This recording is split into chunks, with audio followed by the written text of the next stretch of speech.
2장 17절에서 3장 6절까지 말씀을 같이 보도록 하겠습니다. 언약의 사자가 임하실 것이라. 언약의 사자가 임하실 것이라. 좀 이따가 헌금 봉헌하겠습니다.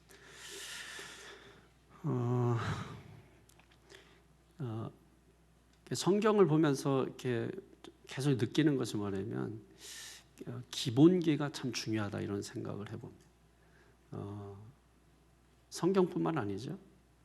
모든 것에서 기본기가 굉장히 중요해요. 그래서 기본기가 얼마나 탄탄한가가 중요해요. 건물을 질 때도 기본기가 탄탄한 만큼 높이가 결정되는 것이고, 무조건 높이 짓는 게 아니라 높이 짓는 만큼 기본기를 탄탄하게 해야 되는 것이고, 특별히 운동할 때도 마찬가지, 헬스 할 때도 기본기가, 푸시업도 뭐 몇 번 빨리 하고 이게 중요한 게 아니고 제대로 하는 게 중요한 거.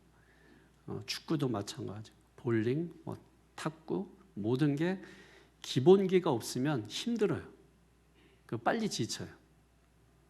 기본기가 있는 사람은 재미있게 해요. 기본기가 없으면은 힘들어, 쭉 뻗어. 그러니까 항상 기본기를 탄탄하게 하는 게 중요해요. 그래서 기본기 배울 때가 가장 힘들어요. 단순한 걸 계속 해야 되기 때문에. 그래서 힘들지만 그 힘든 기간을 견디고 나면 나중에 뭐예요? 운동하는 대로 근육이 돼요. 근육이 붙어요. 그래서 운동하는 대로. 근데 기본기 안 된 사람은 근육이 안 붙어요. 그냥 근육 대신에 맨날 파스 붙이고 운동은 쥐뿔한 것도 없는데 파스는 막 돈만 아까워요. 온몸에 파스 붙이고 막 차라리 운동하지 말고 파스 값이라도 전략했으면 집안에 도움이 될 텐데 온몸에 그 운동도 그것도 쥐꼬리만큼 해놓고 그런다면 답답할 노릇이죠. 신앙도 마찬가지. 신앙도 기본기가 중요해요. 신앙도 기본기가 없으면 신앙생활이 재미가 없어요. 그리고 오래 지속력이 없어요. 지속될 수가 없어요. 그래서 운동선수들 보면은, 어제 축구했습니다만 보면은 얘들은 허벅지가 보통 허벅지가 아니에요. 몸이 벌써 단단한 게 달라요. 여러분들은 물컹이잖아요. 그 사람들은 근육이야 모든 게. 운동을 기본기가 있기 때문에 근육이 붙는 거예요. 그러니까 신앙에도 마찬가지로 근육이 붙어야 되거든. 그러려면 기본기를 탄탄하게 해야 돼. 예를 들면은 예배 생활, 말씀 생활, 기도 생활, 전도 생활, 뭐 하여튼 이런 것들을 우리가 처음에 힘들지만 그거를 계속 반복해서 그런 일을 하다가 보면은 어느 순간에 예배 생활이 지루하지가 않고, 기도 생활이 힘들지가 않고, 봉사하고 섬기는 생활이 번거롭지가 않아요. 그렇게 되지 않으면 우리가 주님 앞에 예배하고 막 기도하고 이런 거를 시간 낭비로 생각하고, 그럴 시간 있으면은 집에서 낮잠이나 하자라고, 그럴 돈이 있으면 소고기라도 한 번 더 사 먹으라 그래요. 그러니까 여러분 모든 신앙생활에 우리의 모든 삶에 있어서 기본기가 굉장히 중요한 것을 여러분 잘 인식하시고, 특별히 다른 것은 몰라도 신앙생활의 기본기를 탄탄하게 해서 근육이 붙게 하는 게 중요하다. 그래서 예배 시간을 우리가 잘 또 지켜서 예배 시간 나오는 것도 중요하고, 또 예배가 있는 날은 예배를 생각하게 하는 것도 굉장히 중요해요. 예배가 생각나게 하는 거. 그래서 자기도 모르게 예배를 준비하는 거, 하나님을 향하게 하는 거, 이게 굉장히 중요해요. 이게 기본기가 된 사람들은 저절로 오늘 수요일이면 예배로 향하게 돼 있어요. 금요일이면 예배로 향하게 돼 있어요. 그러니까 교회를 향하게 되는 것이죠, 여러분. 이것이 이제 기본기가 돼 있는 사람들이. 그러니까 10년, 20년, 30년, 40년, 50년 신앙생활 할 수 있는 거예요. 기본기가 있으니까. 기본기가 없는 사람은 늘 교회 가는 게 힘들고, 예배 드리는 게 힘들고, 기도하는 게 힘들고, 힘이 안 든 게 없어요. 기본기를 탄탄히 하자. 그래서 그 기간이 힘들지만 그 기본기가 탄탄히 잘 되어지면 그 다음부터는 힘들지 않고 뭐가 붙는다? 근육이 붙는다. 그래서 힘이 되는 것입니다. 자, 오늘 이 말라기는 6가지의 질문으로 되어 있죠. 그러니까 오늘 본문은 그 질문 가운데 6가지 질문 가운데 4번째 질문에 속합니다. 4번째 질문 어떤 질문이죠? 17절 한번 보실까요? 시작. 너희가 말로 여호와를 괴롭게 하고도 이르기를 우리가 어떻게 여호와를 괴롭혀 드렸나이까 하는도다. 이는 너희가 말하기를 모든 악을 행하는 자는 여호와의 눈에 좋게 보이며 그에게 기쁨이 된다 하며 또 말하기를 정의의 하나님이 어디 계시냐. 정의의 하나님이 어디 계시냐 하는 이 질문이에요. 근데 우리가 이 말씀 보면서 참 안타까운 게 하나님께서 이렇게 말씀하시는 거예요. 너희 때문에 괴롭다. 괴롭다라고 하는 것은 욕이라는 말과 같은 말이에요. 너희가 나를 욕해서 괴롭다 이런 말이거든요. 하나님이 괴롭다는 거예요. 누구 때문에 괴롭다는 거예요? 하나님의 백성들 때문에 괴롭다는 거예요. 자녀들 때문에 부모가 괴롭다는 거예요. 성도들 때문에 목사가 괴롭다는 거예요. 왜 하나님이 이렇게 괴롭다, 너희 때문에 괴롭다 이렇게 말씀하실까? 그랬더니 대뜸하는 소리가 뭐예요? 자식들이 언제 우리가 부모님을 괴롭혀드렸습니까? 어떻게 괴롭혀드렸는데요? 하면서 따지는 거예요. 똑같아요. 이스라엘 백성들이 하나님이 너희 때문에 괴롭다 그랬더니 항상 그래요. 6가지 질문 다 그래요. 언제요? 이렇게 이스라엘 백성들이 물어보는 거예요. 그래서 성경 17절에 보니까 이런 내용이죠. 무엇 때문에 하나님이 괴로운지를 보니까 이 사람들이 생각을 하기를 하나님은 악한 자를 사랑하시는 것까지 보여지는 거예요.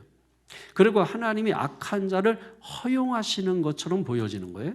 또 그 악인들이 행하는 것을 인하여 하나님은 기뻐하시는 것처럼 보여지는 거예요.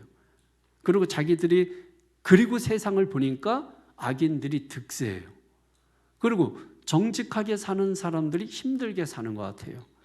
그런 세상을 보면서 하나님이 계시면 왜 세상이 공의롭지 못하지? 정의롭지 못하지? 그러니까 정의는 없어. 결국 하나님도 없다는 거예요. 어떤 하나님? 정의로운 하나님은 없다. 이렇게 생각을 하는 그 생각이 나를 힘들게 한다. 나를 괴롭게 한다. 그게 나를 욕하는 것이다. 이렇게 하나님께서 지금 말씀하고 계시는 것입니다. 정말 정의의 하나님은 안 계신가요? 하나님이 정의의 하나님이 아니신가요? 지금 우리가 사는 세상도 요즘 보면 더욱더 그런 것 같아요. 사람들이 그러니까 악해질 대로 악해진 것 같아. 오직 악만 남은 것 같아. 이런 세상에 자녀들을 던져놓고 정말 이렇게 집에서 마음 편하게 있을 수 있나 하는 이런 생각도 해봅니다. 이거 항상 쫓아다니면서 감시하고 좀 옆에 지켜줘야 되는 거 아닌가 이런 생각도 들 만큼 사람들이 점점 악해져 가는 것 같아요. 그리고 지금 제가 이렇게 오늘도 보면은 유명인 연예인들 사칭해가지고 광고를 하고 해서 돈을 모으고 하는데 그렇게 금년에 피해 본 사람들만 그냥 추측하기로 한 1조 정도가 될 거라는 거예요. 그 사기 당한 돈. 저는 또 거꾸로 이 생각을 했어요. 참 돈도 많다. 어떤 사람은 30억을 사기 당했대. 그럼 그 사람은 30억 있는 거잖아. 대출 받아서 또 할 수도 있고. 그러니까 30억, 또 어떤 사람은 10억. 야. 그러니까 그런 거 보면서 뭐예요? 하나님이 과연 계신가? 이런 생각할 거 아닙니까? 그러니까 이 땅에는 정의가 없다. 정의가 없으니까 정의로우신 하나님도 안 계신 것이죠. 아니, 하나님은 계셔도 정의롭지가 않다. 이렇게 생각을 하는 거죠. 그래서 오늘 본문은 바로 그런 거예요. 그렇게 생각하고 말하고 있는 이 백성들에게 정의로우신 하나님은 반드시 존재해 하고 오늘 성경은 우리에게 말씀하는 거예요. 자, 한번 보겠습니다. 1절 시작. 만군의 여호와가 이르노라. 보라, 내가 내 사자를 보내리니 그가 내 앞에서 길을 준비할 것이요 또 너희가 구하는 바 주가 갑자기 그의 성전에 임하시리니 곧 너희가 사모하는 바 언약의 사자가 임하실 것이라. 아멘. 자, 여기 보면은 내 사자라는 말이 나오고 뒷부분에 보면은 또 언약의 사자라는 말이 나옵니다. 내 사자는 누구며 언약의 사자는 누구일까요? 이 내 사자는 말라기죠. 말라기 뜻이 뭐예요? 내 사자라는 뜻입니다. 근데 여기에서 지금 내 사자는 내가 내 사자를 보낸다는 이 말은 세례 요한을 의미하는 것입니다. 그리고 언약의 사자는 누구를 의미하는 거예요? 예수 그리스도 자신을 의미하는 것입니다. 그 세례 요한이 이 공의롭지 못하고 정의롭지 못한 난장판이 된 이 세상의 질서를 회복하게 하기 위해서 내 사자를 먼저 보낸다. 이게 누구예요? 세례 요한이라. 그 세례 요한이 어떤 사람이죠? 여기에 나오죠? 길을 준비하는 사람. 누구의 길을? 메시아가 오실 길을 준비하는 사람이라는 것입니다. 여러분, 이사야서 40장 3절에서 4절을 보면 한번 들어보세요. 외치는 자의 소리여 이르되 너희는 광야에서 여호와의 길을 예비하라. 사막에서 우리 하나님의 대로를 평탄하게 하라. 골짜기마다 도두어지며 산마다 언덕마다 낮아지며 고르지 아니한 곳이 평탄하게 되며 험한 곳이 평지가 될 것이요. 이제 이 말씀은 시대로 돌아가면 바벨론 포로 귀환 후에 이스라엘 백성들이 돌아오는 그 길이 광야죠. 그 길을 잘 닦아놓겠다는 거죠. 평탄하게 하겠다라는 거죠. 굴곡진 길은 인생을 의미하잖아요. 그러니까 굴곡진 인생.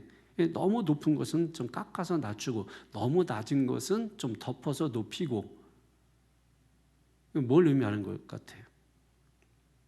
이 세상 구조가 너무 높고 낮고 너무 잘 살고 또 너무 못 살고 또 너무 유명하고 너무 무명하고 뭔가 불공평한 것 같죠?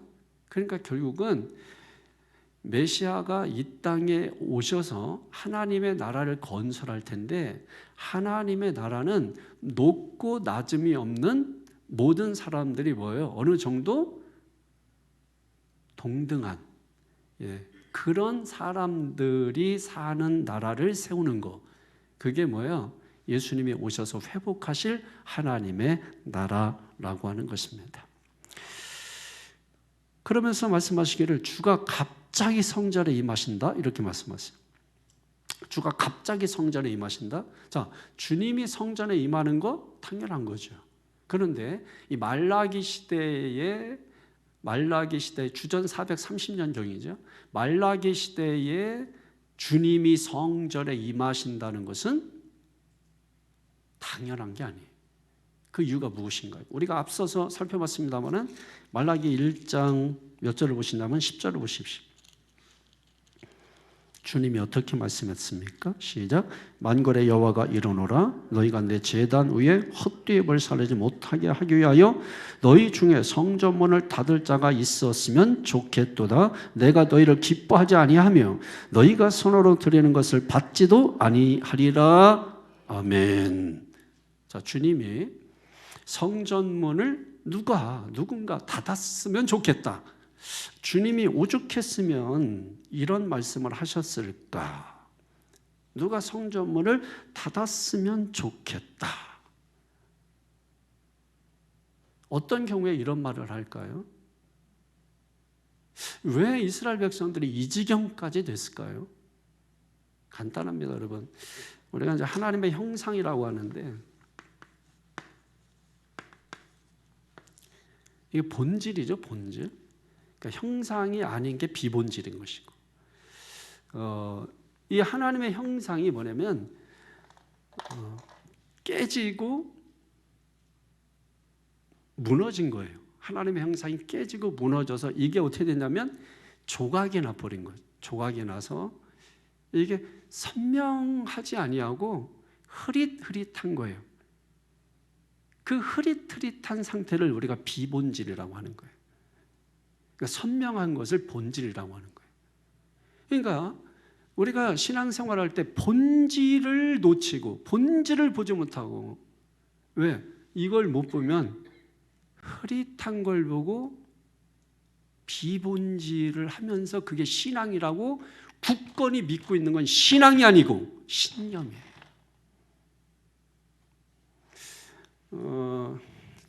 이런 걸 우리가 이제 보는 눈이 열려야 된다라고 하는 것입니다. 본만큼 말할 수 있고 본만큼 높여드릴 수 있어요. 배워서 하는 거 말고. 그래서 대부분 보면 이제 이 비본질을 행해요. 이 비를 행하는 거예요. 대표적으로 5절에 7가지 이스라엘의 죄악이 나오는데 그게 다 비에 속하는 거예요.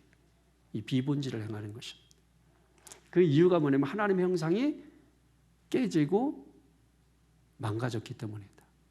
그러면 하나님의 형상이 깨지고 망가진 이유가 뭐냐? 자, 하나님과 나 사이에 뭐가 있는 거예요? 죄가 있겠죠, 죄. 이 죄가 만들어낸 게 뭐냐면 우리의 자아라고 하는 자아. 그죠? 이 자아가 흐릿흐릿해서 보이지가 않아. 누가? 하나님이 보이지가 않는 거야. 흐릿흐릿해서 깨져가지고 이게 뭔지 선명하지가 않은 거야. 그래서 예수 그리스도께서 회복이 될 때 그때 하나님이 보이시는 건데 회복이 되지 않은 상태에서는 잘 안 보이는 거야. 자, 하나님이 잘 안 보이니까 누가 보일까? 내가 보이겠죠? 네?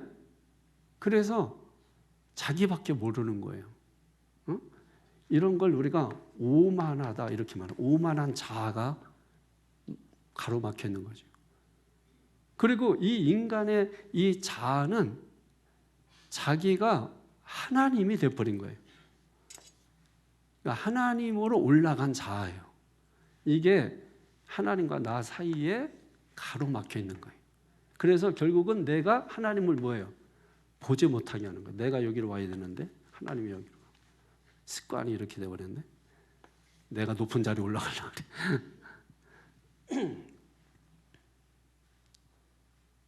그러니까 결국은 이 자아라고 하는 것이 이 하나님과 나 사이에 막혀 있는 거예요.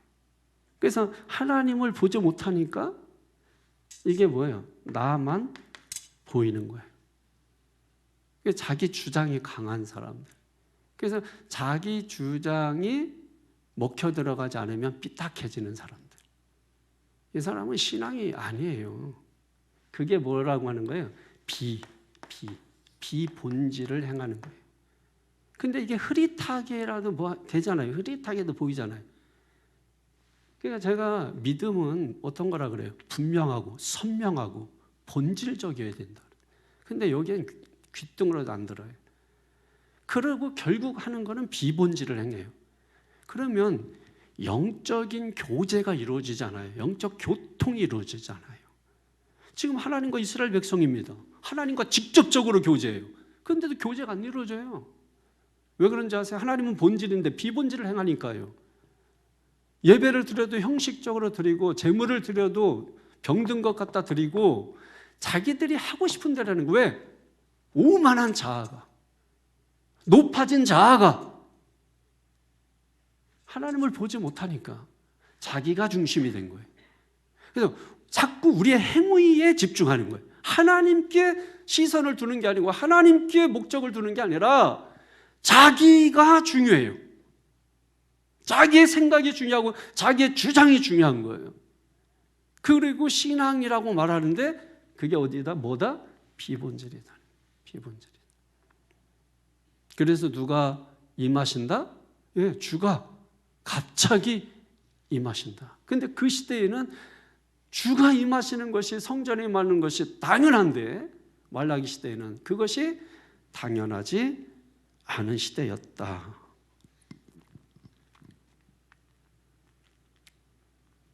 그래서 주님이 갑자기 임하신다. 여러분 2장 8절도 한번 보실까요? 2장 8절에 시작. 너희는 옳은 길에서 떠나 많은 사람을 율법에 거스르게 하는도다. 나 만군의 여호와가 이르노니 너희가 레위의 언약을 깨트렸느니라. 자, 너희는 옳은 길에서 떠나. 옳은 길이 있어요, 그죠? 옳은 길. 예수님이 나는 길이요 했던 것처럼 예수님이 가신 길이 있고 우리는 그 길을 가야 되는데 그 길을 다 피해 가요. 그게 다 뭐예요? 비에 속하는 거예요. 비, 예? 비 본질. 예? 그걸 누가 하느냐는 거예요. 그거를 신앙인들이 하는 거예요. 그걸 누가 하느냐? 지난주 설교대로 말하면 가룟 유다, 베드로, 예수님의 제자들이 그 일을 하는 거예요. 나는 가룟 유다가 아니겠지라고 하는 이것을 기준으로 삼고 보니까 다른 사람들은 다 문제가 있어 보이는 거예요. 나만 문제가 없어. 왜? 오만한 자아. 이 오만한 자아. 이거 여러분 십자가에 못 박지 않으면 그걸 위해서 예수님 오신 것입니다. 이게 돼야 뭐예요? 회복이 되는 거예요. 뭐가? 하나님의 깨진 형상이 회복이 돼서 하나님, 하나님이시구나. 그게 은혜구나. 발음도 정확하지가 않아. 하나님, 문장도 뭐 화려하지 않아. 근데 어떤 경우에 정말 문장이 기가 막히고 목소리가 기가 막히고 성우 같아. 하나님께서 막 하는데 막 내가 하니까 성우 같지도 않은데 이게 그렇게 해도 은혜가 하나도 안 돼. 그냥 목소리도 정말 성우 같아서 너무 좋고 막 한데 여러분 성경책 여러분 성우가 읽어주는 거 있잖아요. 성경 이게 유튜브 같은 데 이렇게 보면은 근데 그거 은혜 돼요? 별로 은혜 안 돼요. 근데 시골 할머니가 성경을 떠듬떠듬 읽어 여호와께서 해가면서 하는데 그 할머니가 떠듬떠듬 정확하지도 않게 읽는데 지난주에 랑정회 집사님이 성경인데 그거 얼마나 은혜가 돼요. 예? 아니 발음도 뭐 그냥 어른인데 발음도 잘 못해.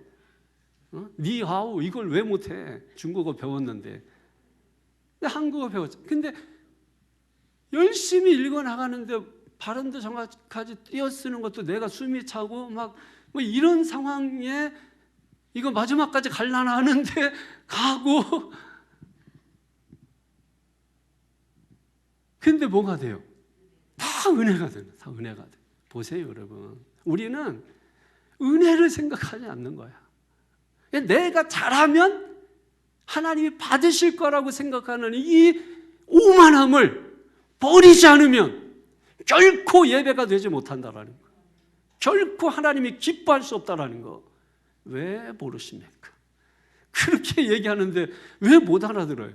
왜 못 알아들어? 제가 그렇게 설교 때 그렇게 얘기하는데 그 딴 사람한테 한다고 생각하는 거야? 다 우리 자신한테 하는 소리. 각자에게.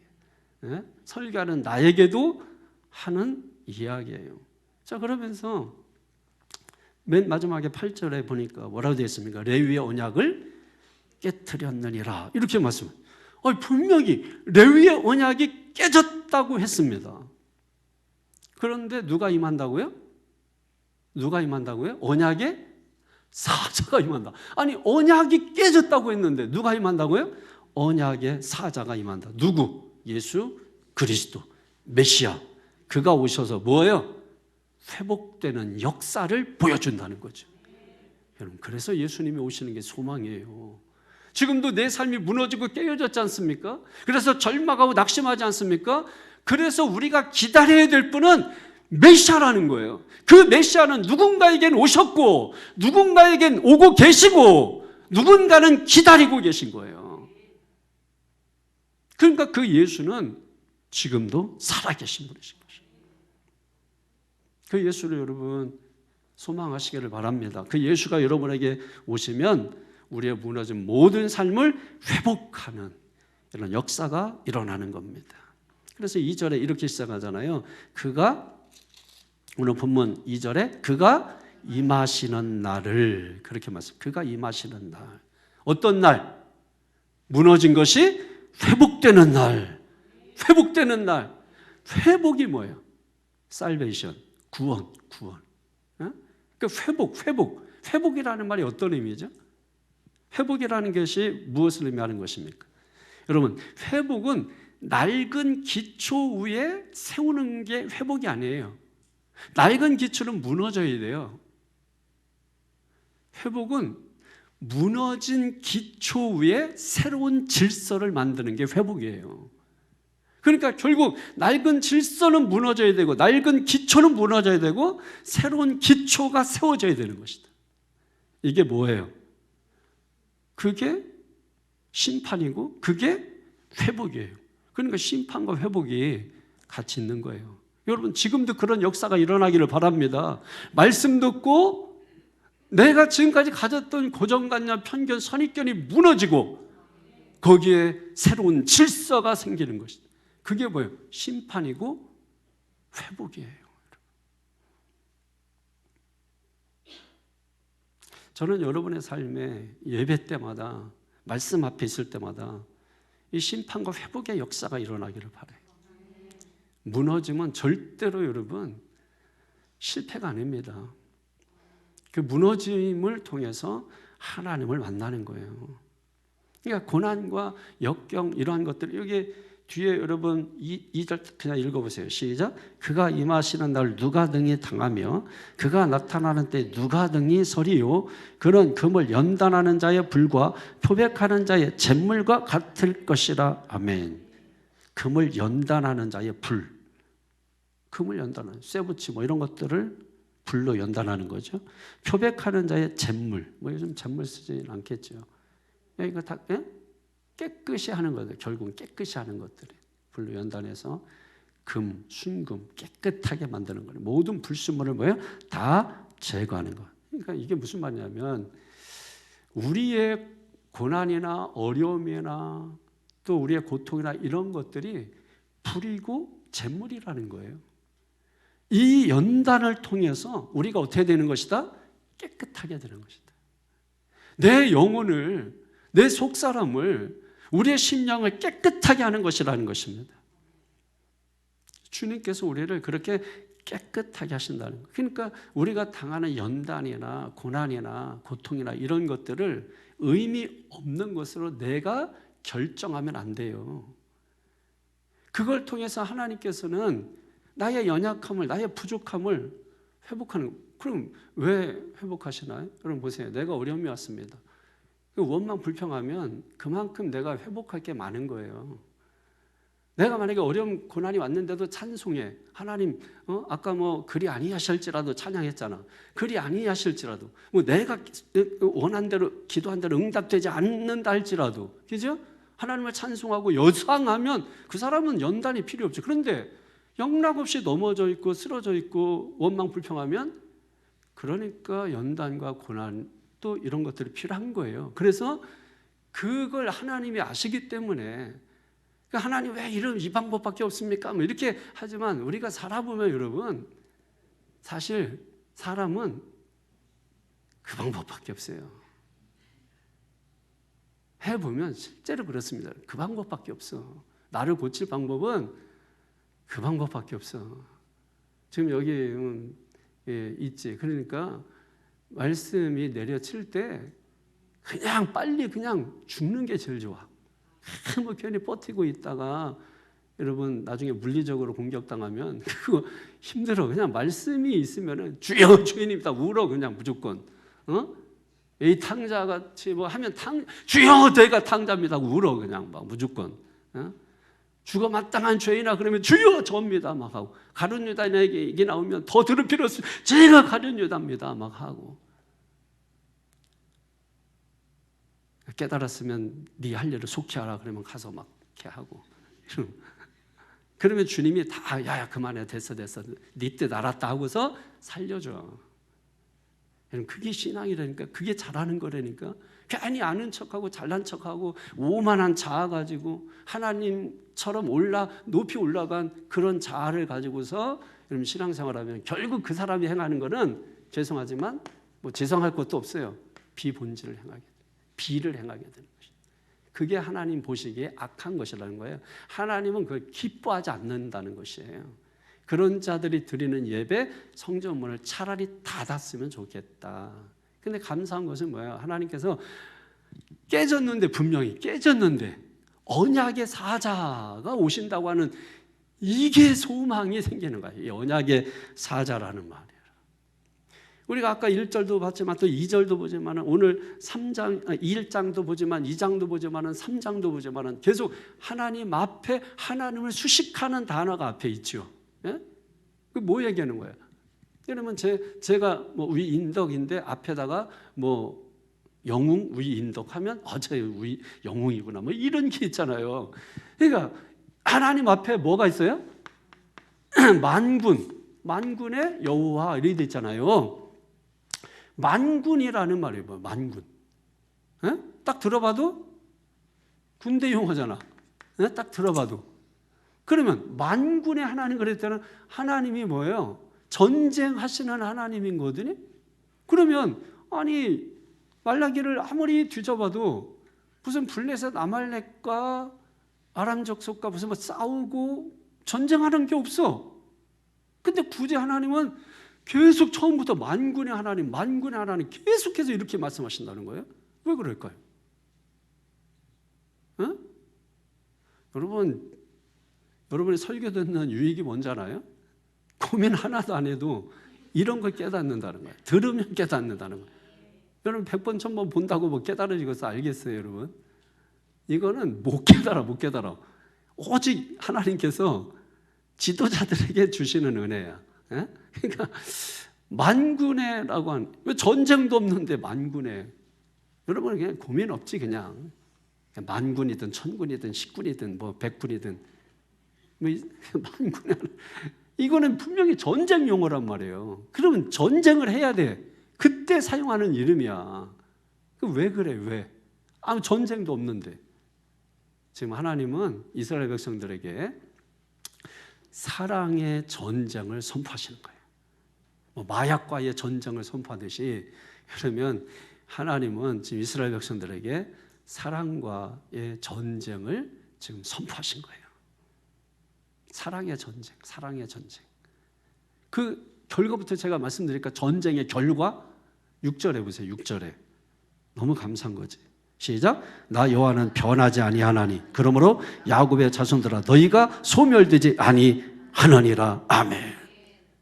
그 전쟁의 결과가 뭔지, 이스라엘 백성들하고 하나님이 사랑의 전쟁을 했는데 하나님께서 뭐예요? 그들을 결코 소멸시키지 않으신다는 거예요.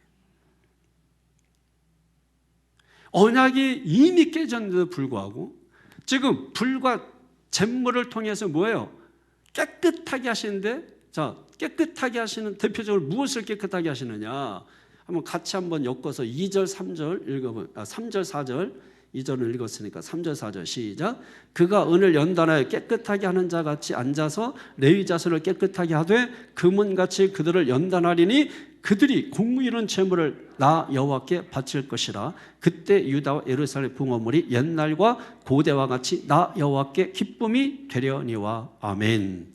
자, 우선은 첫 번째는 뭐냐면 이 연단을 통해서 이스라엘 백성들을 깨끗하게 하신다는 거예요. 여러분 얼마나 감사해요. 나는 더러워. 그런데 내가 깨끗하게 하는 게 아니라 하나님이 그런 나를 깨끗하게 하신다는 거예요. 그 하나님이 어떤 하나님? 언약의 하나님. 언약이 뭐예요? 약속. 내가 반드시 이 약속을 지키겠다. 그래서 나는 더러운데 하나님이 나를 깨끗하게, 하나님 앞에 제대로 제사도 안 드리고 제대로 예물도 안 드리는 그런 나를, 하나님이 나를 깨끗하게 하신다는 거예요. 그리고 3절에 보니까 하반절에 공의로운 제물을 나 여호와께 바칠 것이라 이렇게 말씀하십니다. 공의로운 제물, 나 자신이 제물이 되게 하는 거죠. 공의로운 제물을, 우리가 앞서 봤지만은 제물 다 눈먼 거, 병든 거, 저른 거 이런 거 드렸어요. 이제는 뭐예요? 그런 게 아니라 공의로운 제물을 하나님 앞에 드릴 수 있게 하신다는 거예요. 이게 너무 축복인 거예요. 그런데 특별히 누구를 깨끗하게 하신다고요? 레위 자손을 깨끗하게. 레위 자손은 이미 아까 2장 8절 봤잖아. 끊어졌다고. 그런데 언약의 사자가 나오면서 레위 자손을 깨끗하게 하신다는 거예요. 레위 자손은 뭐예요? 제사장이잖아. 그러니까 앞서 2장 2절에서는 이스라엘 백성들을 깨끗하게 하셨고, 그 다음에 그들을 지도하는 제사장들을 깨끗하게 하신다. 자, 여러분, 제사장들이 입는 옷을 뭐라 그래요? 에봇이라고 하잖아요. 그 에봇이 굉장히 복잡합니다. 그리고 거추장스럽습니다. 우림과 둔빈도 주머니에 넣어야 되고, 뭐 옷이 번거롭고 거추장스러워요. 그걸 이제 본따서 목사들이 가운이라는 걸 입어요. 이번에 이제 성찬식이 있으니까 성찬식 때 저도 이제 가운을 입겠죠. 옛날에는 매주 입었는데 또 그걸 가지고서 권위적이다, 권위주의다, 이래가지고서 또 뭐라고 하니까 목사들이 눈치 보면서 입어. 그래가지고 절기 때밖에 못 입어. 박사 가운 뭐 입듯이 목사 가운 입는다고. 여러분, 이게 세상 논리가 들어와서 그래요. 자, 보세요. 그러면 왜 제사장들이 그 옷이 복잡하느냐 이거예요. 여러분들도 옷을 입을 때 여러분 양복을 입는다고 생각해 보세요. 좀 정장 스타일 여자분들은 정장 스타일 입는다고 할 때, 자, 그냥 추리닝 입을 때하고 정장을 입을 때하고 마음가짐 어때요? 다르죠?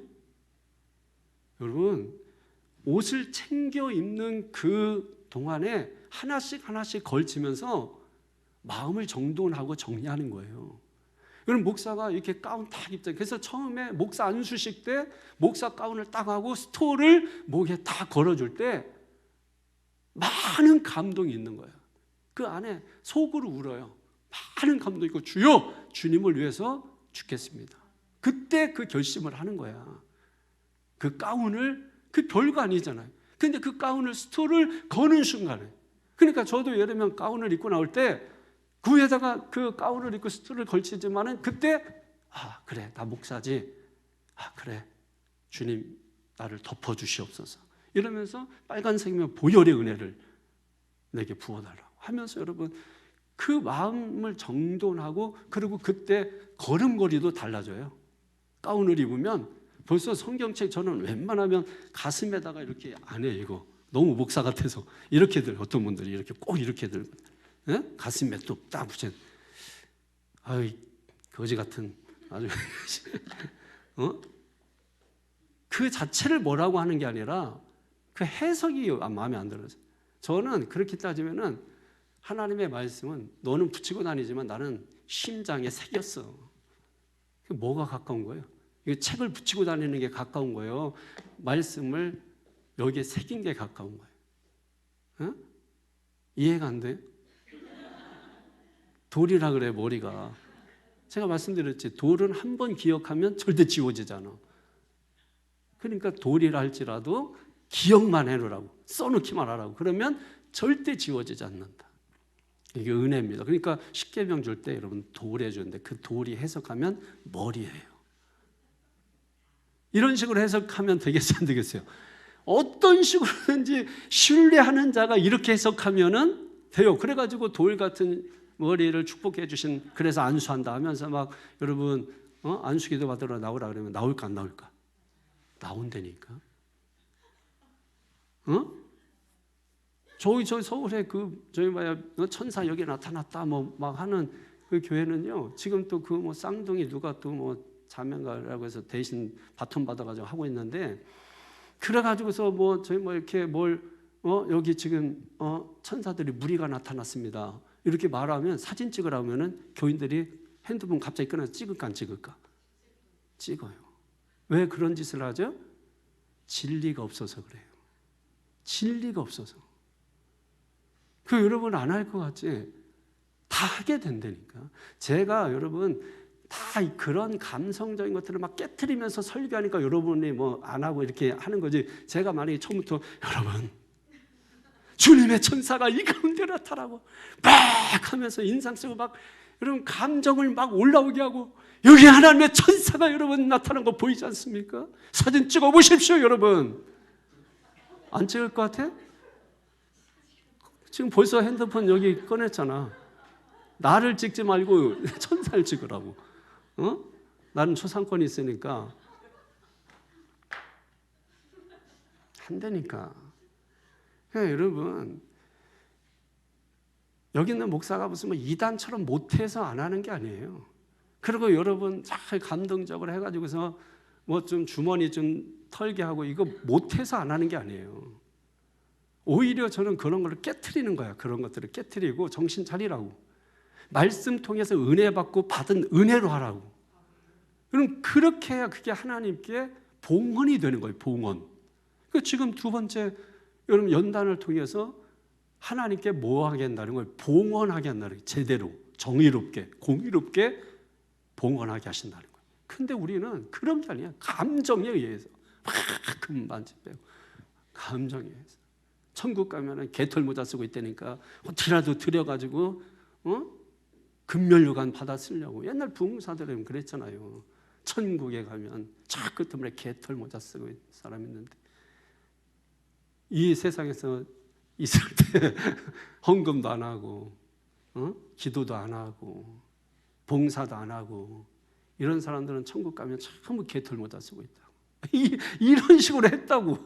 그러면은 막 금면류관 받아 쓰려고 막 그냥 금면류관 찬송 몇 번 부르고 여러분 이러면은 다 내놓게 돼 있어요.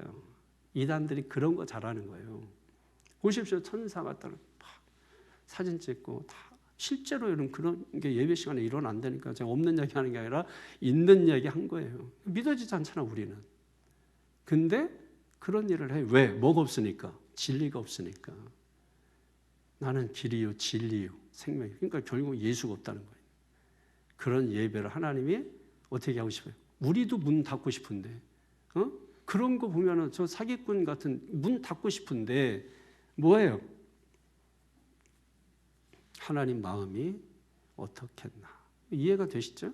그 세 번째로는 뭐예요? 연단의 과정을 거치면 여호와께 뭐가 된다고요? 기쁨이 된다고. 기쁨. 여러분 정말 지금 예배하지만 정말 하나님 앞에 기쁨이 되는 예배를 드리고 있습니까? 정말 여러분 이 시간에 말씀 들을 때 정말 기뻐요? 감사해요? 정말 예수님 모시고 여러분 내가 지금 함께 있는 것 같아요? 요한복음 15장 7절인가 보면은 여러분 내 말이 너희 안에 거하고 네가 내 안에 거하면 원하는 대로 구하라. 그리하면 주시리라. 무슨 말이에요 그게?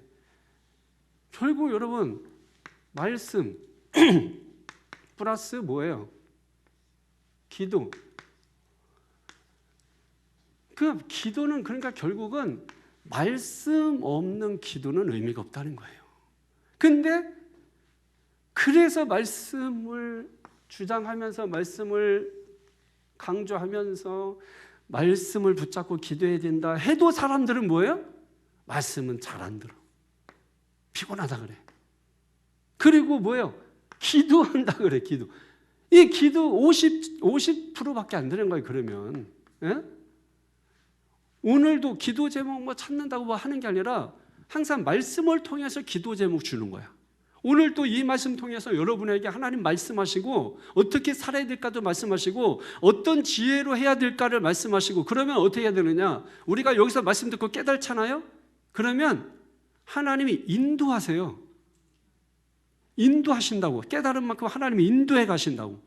그래서 주님이 하셨습니다 하는 고백이 나오게 만드는 거야. 그게 주님이 하시는 거예요. 그게 주님이 하셨습니다. 이게 나오게 하는 거예요. 근데 우리는 이게 안 되니까 내가 뭘 해야 되나? 어떻게 해야 되나? 전부 왜? 어떻게? 뭐 이런 얘기만 하는 거죠.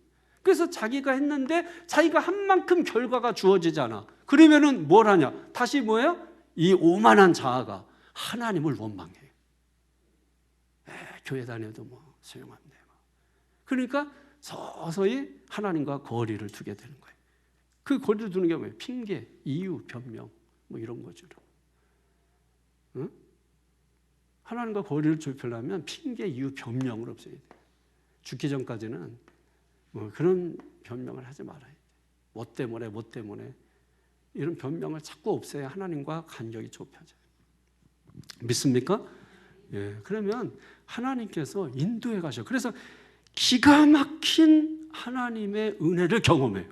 기가 막힐 하나님의 은혜. 정말 놀라운 하나님의 은혜. 그러니까 가만히 여기서 이렇게 생각해 보면 그러면 하나님은 나는 여기서 이렇게 하고 있었지만은 저기서 이걸 준비해 놓고 기다리셨나? 근데 기다리시면서 뭐냐면 주님이 원하시는 길을 갈 때 기다리시는 그곳에서 그 선물을 준다는 거죠. 내가 그를 행하여 각기 제 길로 가면 준비하셨지만은 하나님은 예비하시고 준비하시는 여호와 이레의 하나님이니 항상 준비하겠죠, 여러분. 부모가 자식을 위해서 학교 들어갈 때 뭐 할 때 다 미리 준비하고 기다리잖아. 얘가 집 나가버리면 이거 다 누리지 못하잖아. 똑같은 거죠. 그릇 행하여 각기 제 길로 갔거늘. 그러니까 하나님의 은혜를 경험하지 못하는 거예요. 늘 하나님 여기서 다 준비하고 있는데, 그러니까 이스라엘 백성들이 뭐예요? 일주일이면 걸어갈 수 있는 그 길을 40년 동안이나 방황하고, 그것도 방황하고 들어가면 괜찮은데 다 죽었어. 그냥 광야에서 다 죽었어요. 그러니까 그렇구나. 여호와 이레의 하나님, 말로만이 아니라 정말 하나님께서 준비하고 계시다. 그러면 내가 뭘 하려고 하는 게 아니라 준비하고 계시는 하나님을 믿는 거야. 그 준비하시는 하나님을 믿고 나가는 거야. 그걸 믿고 기도하는 거야. 하나님이 이미 준비하셨다고 믿고 가는 거죠, 여러분. 믿습니까?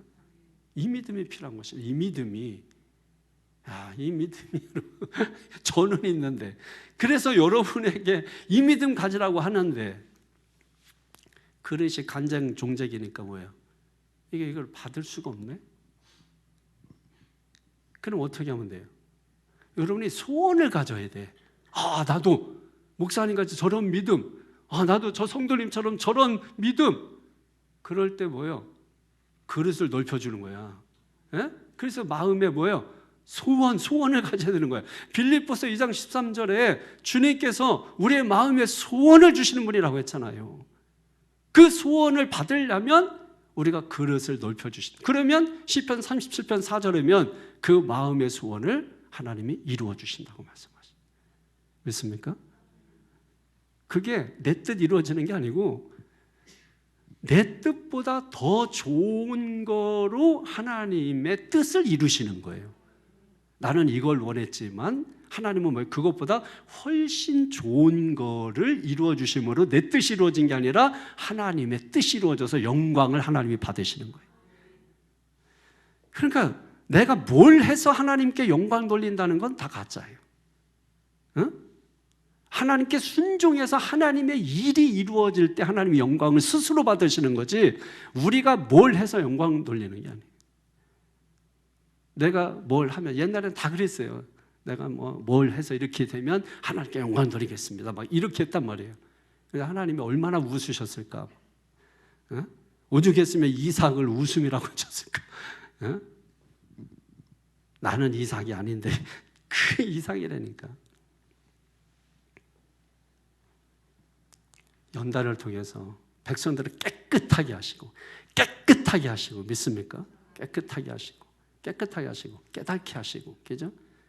또 깨끗하게 하시기도 하시고 깨닫게도 하시고, 공의로운 제물을 드리게 하시고 여호와께 기쁨이 되게 하시고.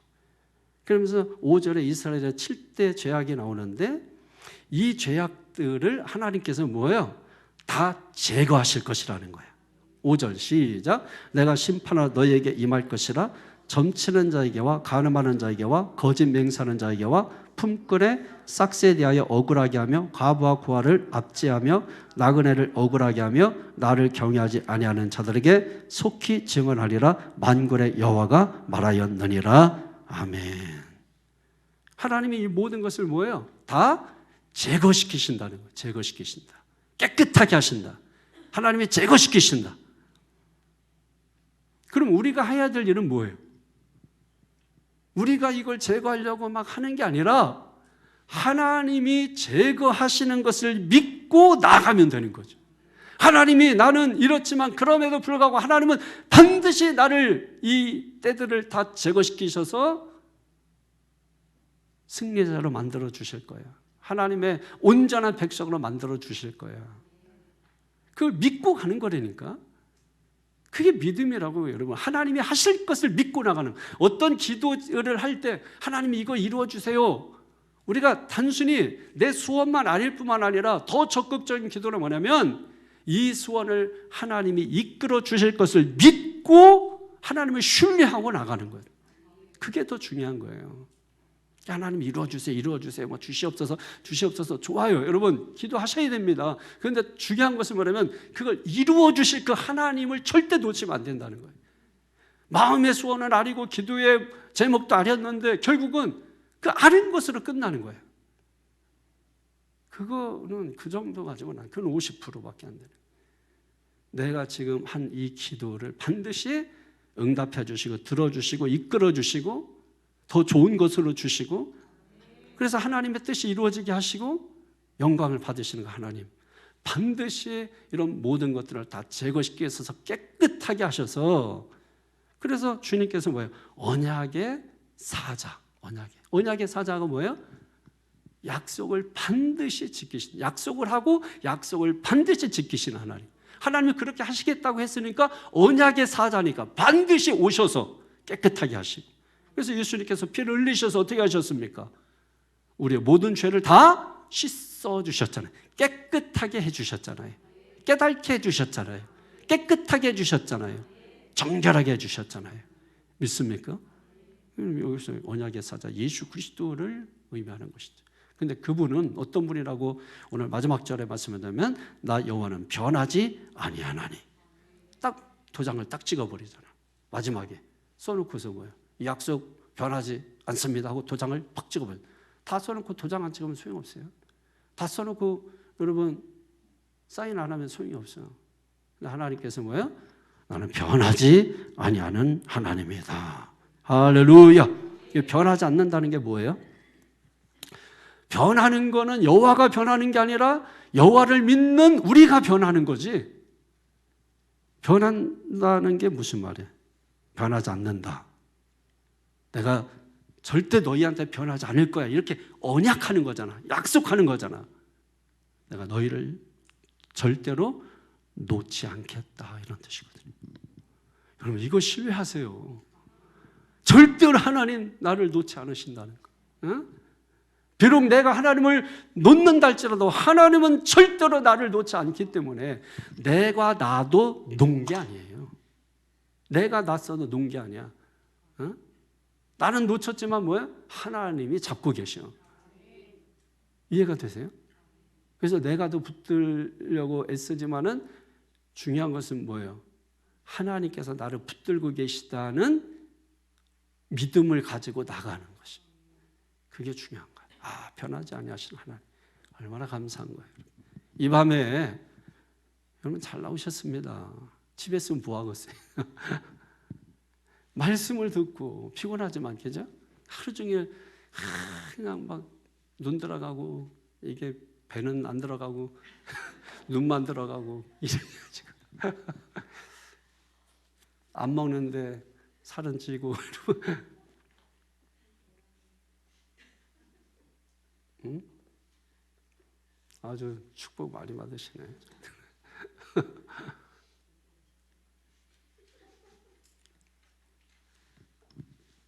얼마나 고생이 많으세요, 그죠? 너무나 참 이렇게 참 시달리고 일에 시달리고 뭐 이렇게 하잖아. 근데 또 이렇게 이런 말하면 또 돌맞을 수도 있지만은 이 일 자체가 사실은 축복이에요. 일 자체가. 그러니까 여러분이 일하시면서 힘들고 어려워도 기쁨을 하셔야 돼. 감사함을 하셔야 되고. 그 일이 아유 지겨워 죽겠네 그러면은 일 안 주셔. 그럼 일 안 주면 돈이 없어. 돈은 없고. 그러면은 굶어 죽어야 돼. 쌀을 못 사니까. 얻어먹는 것도 한계가 있지. 목사라도 여러분 한 달은 먹여 살릴 수 있지만 두 달째부터는 안 돼요. 그러니까 여러분이 일 떨어져서 한 달은 내가 먹여 살려줄게. 그렇지만 두 달째부터는 안 돼. 한 달 동안은 구해야지. 응? 두 달째도 놀고 먹자 그러면은 그냥 차라리 그냥 요단강 건너가 노래 부르면서 가시는 게 나아요. 여러분 그 피곤한 몸 이끌고 이 밤에 나오셔서 정말 말씀 듣겠다고 앉아있는 여러분 참 얼마나 하나님께서 보실 때 참 기특하고 참 대견하고 안쓰럽고 나름대로 삶의 아픔이 있고 또 나름대로 또 힘든 일이 있고 뭐 인간관계 때문이든 물질관계 때문이든 그게 뭐 때문이든 뭐 그럴 수 있잖아요. 그럼에도 불구하고 또 맡은 게 있고 또 예배가 있어서 주님 앞에 나왔는데 그럼에도 불구하고 더 집중하고 주님 말씀 들으려고 하고 막 졸리지만 막 깨려고 하고 그런 게 뭐예요? 하나님을 기쁘시게 하는 것이라. 기쁘시게. 예? 내가 뭘 잘해서가 아니라는 거 여러분 반드시 기억하세요. 내가 뭘 잘해서가 아니에요. 어쩌면 잘하지 못하지만 잘하려고 하는 게 더 기쁠 수가 있어요. 이해되시죠? 예. 그래서 하나님은 기억하세요. 변하지 아니하신다. 절대로 변하지 아니하신다. 언약을 지키신다고. 약속을 지키신다고. 반드시 회복시켜 주신다고. 내가 보면은 깜깜하지. 밤이지. 그래서 주님이 빛으로 오신 거예요. 주님을 모셔드리면 어둠이 물러가고 빛의 역사가 오는 거예요. 밤에 많이 깨달아요. 인생의 밤에 많이 깨달아. 그러니까 밤도 다 필요해서 주신 거야. 지난주에 우리 배웠잖아요. 수요일 날인가? 시편 들으면서 배웠죠? 예레미야 풍랑, 파도, 바다 있지만은 바닷물이 뭘 넘지 못하게? 모래를 넘지 못하게. 그 연약한 모래를 넘지 못하도록 하나님이 다 막으신다는 거예요. 여러분 딱 거기까지예요. 더 이상 여러분 침범하지 못하도록, 더 이상 여러분 더 고통의 현장으로 몰아넣지 못하도록 하나님이 연약한 모래를 통해서도 막아주신다고. 그러니까 이제 우리가 주님 모셔드리면, 말씀을 통해서 주님 모셔드리면 회복의 역사만 남은 거예요. 회복되는 역사만. 할렐루야. 여러분의 삶이 회복되기 바라요. 뭐 물질도 회복되고 막 이런 것도 다 좋지만은 결국은 또 물질로 가고 뭐 이런 거 하지 말고 그냥 내 삶이 회복되고 내 영혼이 회복되는 거. 그것으로 기쁨으로 삼으면 일이 잘 된다니까. 왜? 성경에 나와 있잖아. 내 영혼이 잘 되면 범사가 잘 되고 강건한 거죠. 강건한 역사. 내 영혼이 잘 된 것 같이 범사가 잘 되고 강건한 역사가 있는 거죠. 예, 그런 역사 있기를 축원합니다. 정말로 축원합니다. 예, 정말로 축원합니다. 기도하십시다. 먼저 예물을 봉헌하겠습니다. 감상금